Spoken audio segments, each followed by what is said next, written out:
I'm Alana Burke, CEO of Your Life's Workshop, coach to entrepreneurs and solopreneurs across dozens of industries, and host of Good Business. With nearly 20 years' experience helping hundreds of clients create profitable, ethically driven, and sustainable businesses based on their life's work, I'm here to teach you how to do great work, make great money, and make a positive impact without feeling like you need a shower afterwards.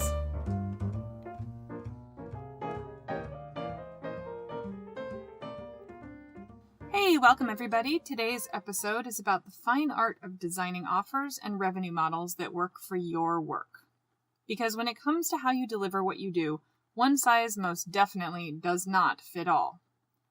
So I was on a call with a client a few days ago. A little backstory on this. The client and I have been working together for years. I've watched and been a part of her business growth for a really long time. When we began, she had just a brick and mortar business that was the sort of thing that has a really standardized business model, where she doesn't actually have a lot of choices about how she markets her stuff because it's such a heavy competition area that there's parameters, there's insurance, there's externalized things that she has to grapple with that kind of limit her choices of what she can do with it and how she can offer it. So it's a standardized service with pretty standardized pricing. So the only things that were really within her control was how she marketed her services. So obviously she came to me to kind of do that work, right? The marketing part of how can I make more money? How can I grow this? But she also knew that she wanted more. She wanted more freedom from the form that she was stuck in. She wanted to be able to travel. She wanted to be able to do deeper, less standardized work than the kind of cultural, societal expectations around the profession she'd chosen would really allow. Now, she really enjoyed her work, but it was more the results that she enjoyed than the actual work itself. And she was in a healing modality, so this will give you a little more context. But so fast forward back to the call. We're 3-ish years later, right? We're back to this call a few days ago. And over that time, together, she and I had built a brand that set her on that path. It took her a really long time, longer than either of us planned it would. So longer than either of us thought, right? But over that time, we nurtured both her brick and mortar business and her newer endeavor, which was an online only model.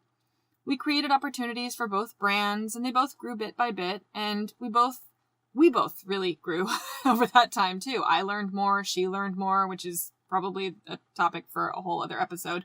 Because when you share your work and your lives with people, it's a big thing, right? So I'll put a pin in that and talk about that another time. So now, but here's what happens when you learn over time. You come up with new ideas, of course, right? You get clearer and clearer and clearer over time. The more time you spend, the more data you have, the more opportunities present themselves. So we always struggled, though, to find service offerings that were really an all-the-way fit that ticked all of her boxes. She needed to maintain her brick and mortar business while growing her online one. And this is fucking hard as shit, right? We all know that. If you have, if you're somebody that has a side hustle or let alone having two separate businesses that are they feed each other, but are separate. This is not an easy thing. So, but over the past 6 months, her own capacity kind of started to change. She started going through some personal evolution. She pursued a new methodology that had called to her. And that methodology really turned out to be a cool bridge between the two spaces. So last week, now I'll actually get back to the call. I said I was doing that and then I wandered off again, but now back to the call. So, last week, as a result of all this evolution, all this process, all this, reevaluation, all this learning, all this digging in, right? We came to a whole new concept that checked all of those boxes. All the ones that we set out to achieve all those years ago, even when she didn't even fully know what she wanted. It was more like she knew how she wanted to feel. So here's how that played out. She started offering a class of this new methodology that I mentioned, and she filled the first class. And from there, she started hearing from those clients and students that they really wanted more ways to practice at home. They wanted more independence. They wanted to be able to connect with the work she was doing more, which was progressively at the same time lighting her up more than any of her other work was. And she was seeing results from people that was really profound. And she started to see kind of beyond just a profession or a modality. She started to see a real purpose in life, that it started to feel like something even bigger. So her people also really wanted a way to connect with each other more and deepen their sense of community around this new work. So what we came up with was a structure for a membership site.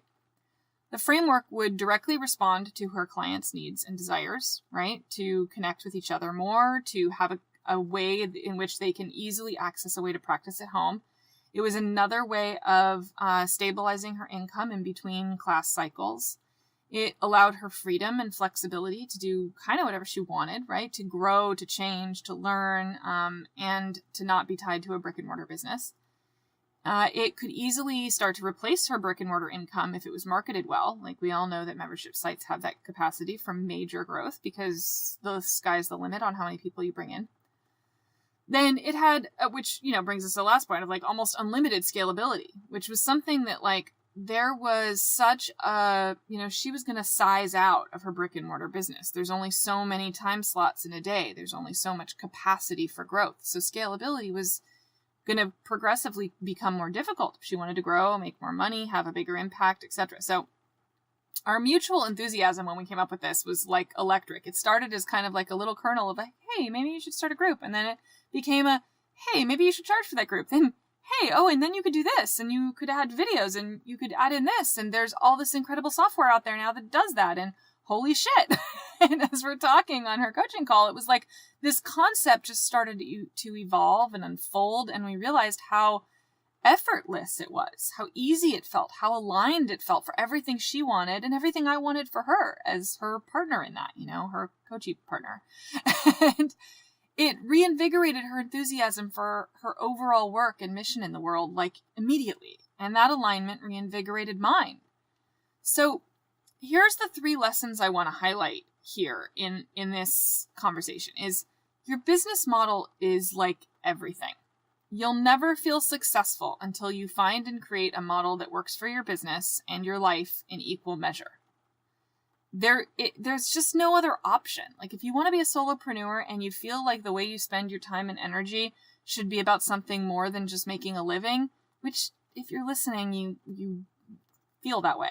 Nobody listens to my podcast if they don't feel that way, right? So that means that like your business model and your service offerings are so much more important. Like getting that right is so much more important. You've heard me talk about things like delivering on your promises and coming at your service offerings from that standpoint. And this is kind of a piece of that bigger conversation of like, you've got to work backwards from where you want to end up instead of going like, oh, I'm a life coach, so I'll do 3 months at biweekly coaching and it'll cost $1,600 because that's what everybody does and that's what it should be. You have to be able to look differently at your work. And so that finding the right one. So the second thing is finding the right one is something that aligns with everything you want and with the people you want to serve. And that can take a really, really, really long time because you need information to know what those things are. You need data. You need patterns. You need to know what all of the different components are. It's not something that you're going to get right out the gate. It just isn't. So uncovering that model requires a ton of vigorous learning and it requires help. That's somebody like me, a business community, something. It requires you to push yourself to learn and grow past your, what you previously understood as your capacity or desire for learning. You just basically have to suck it up and do it. So one of the common mistakes that I see people make when they embark on new work is that they totally fail to fully grasp the ripple effect of their chosen field. Because in many fields, there are limits, whether you want to admit that or not. Like, there are limits, If you want to be a massage therapist, say, you're limited by your time and physical ability. Like some people will be able to do a little more, but some people will be able to do a little bit less. But there's not a person on earth that can do more than, 6 massages, 8 massages in a day. And that's like crazy, right? So you've got to know that like, you got to do the math on that. How much money can you actually make doing that? And what if you really filled every slot, what's the highest level of capacity that you could reach doing that? And how long can you do it? You are constrained by the physical parameters of life, right? You're not going to be able to physically do that forever. You're probably not going to want to do that forever. So in every industry, in every field, there are actual logistical limits. Now, of course, you can be the next Dollar Shave Club, and you can upset an industry.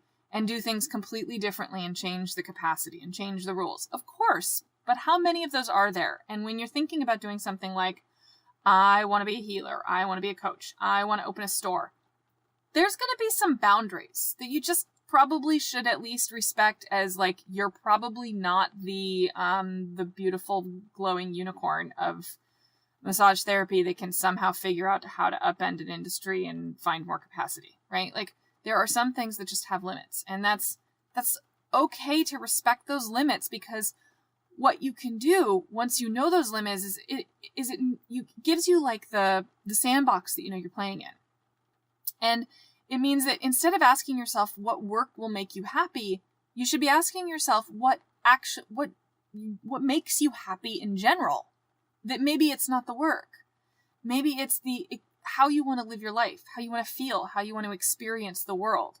What are the logistics that will make you happy? Are you somebody who is dying to travel? Are you dying to live in a beach house, on the coast somewhere? Are you, do you crave living out of your car? I don't know. Like, what's the actual lifestyle that feels like it calls to you? Because you have to be able to align your work and the capacity of your work with the lifestyle that you want, or you're never going to get it. So you have to make sure that those things happen in tandem. So first you ask yourself what makes you happy in general. What's the lifestyle that you want to achieve? Then you ask yourself, and by the way, I'm actually going to pause there for a second. That's why lifestyle brands work. Because fundamentally, we are all chasing a lifestyle underneath. So even when it's about business coaching, the reason why business coaches who post pictures of themselves in exotic locations is because we want the lifestyle of their success. We tend to pay attention a little bit less to the content if they have a lifestyle we want. That's why that works. So if you've ever wondered why that works, that's why that works. Because your subconscious cares more about that than it does about the content. So you have to think about that, like recognize that. I'm just shining a light on something that people don't really shine a light on. If you do this deliberately, then you don't end up falling prey to those like your id taking over moments where you sign up for courses that are way too expensive and they take you nowhere because you're just feeding that person's lifestyle. You're not actually learning what it takes to be a person who has that lifestyle. So, okay, so first you're going to ask yourself what makes you happy in general. Then you're going to ask yourself what type of impact you want to have on others. So not what kind of work you want to do, but like if, to go back to my client, she's a natural healer. She wants to heal people. That's what's underneath it all. So there's a million ways to do that. And if you actually focus on the impact that you want to have on people, you might find yourself exploring work and modalities and options that you never thought you would, if you actually come from what do you want the result to be rather than I want to help people or I want to change the world or I want to have an impact. What kind of an impact? What kind of change? How do you want to affect people specifically? Right? Like for me, I like making people's dreams come true. That's my cheesy big why. That's the impact I want to have. I want to make as many people have their thing that makes them happy and makes their livelihood work as possible before I die. That's, for whatever reason, that's the way I'm wired. So you think about, the second step is you ask yourself what type of an impact you want to have on others. Then you look for a work life that can hold both of those things in equal measure, right? So then you think about like, okay, what kind of lifestyle might that look like? If I want to have that kind of impact, can I do that in 4 hours a day? Or am I somebody who wants to do this morning, noon, and night?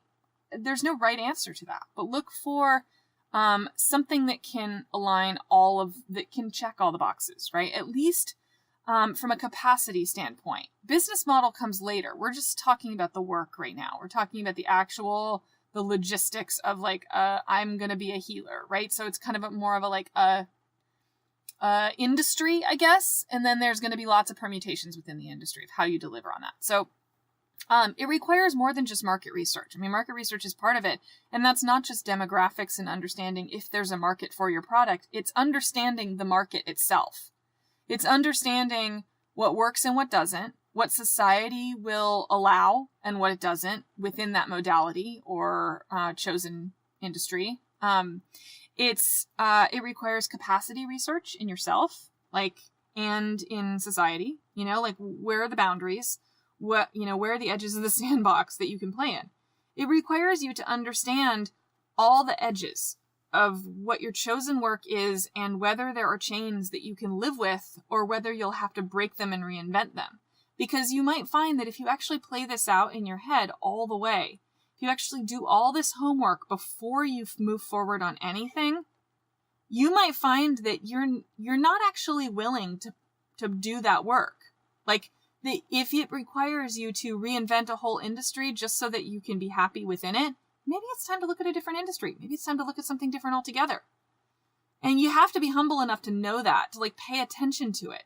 That's how a lot of people end up in industries that they don't want to be in because they don't understand all these components up front and they don't do this work. So as you grow into how you offer your work, the model that you choose should take all of these things into consideration. So for some examples to kind of give you some logistics, because I know that this is kind of a heady topic. So if you desperately want to feel the power of community, right? You want people to know that that there are villages that will hold them, that your mission in life is to make sure people feel less alone and feel like community is possible for them. Well, setting up a one-on-one coaching model is probably not going to do that because there's only so many times you can tell people to go join an improv class, right? So that's, one example, right? Another example would be if you see yourself as a location independent professional, a storefront will probably feel like shackles, right? If you want to make a big impact on a lot of people while also being able to work just a few hours a week, you can't possibly expect a high ticket price or high touch experience to work right out of the gate. You just don't have the credibility for it yet, right? So if you want to have a broad impact, having a high ticket price is going to limit the number of people that can participate. So you have to kind of play these things out. So basically the formula is desired impact plus personal fulfillment plus known market constraints equals a business model that can actually work for you. So essentially, start where you want to end up and work backwards from there. In the sustainability world, like my MBA is in sustainable enterprise, and one of the concepts we always worked with was backcasting. And if you're interested, look it up. Go do some Googling. It's really fascinating. It's a way of solving some of the world's biggest problems, starting from the solution and working backward from the solution to find all the steps on the pathway to get there. And you can totally do that. Figure out what you want your life and your work to look and feel like, and then you work backward from there. That's how you create a business that's not only financially successful, but one that can actually make you happy. One that you'll actually be happy to have when you get there. So with that, I want to wish you all a happy week, a happy Mother's Day, and I hope you all have a fantastic week and create business models that work for you. Thanks. Bye, everybody. Thanks so much for hanging out with me today.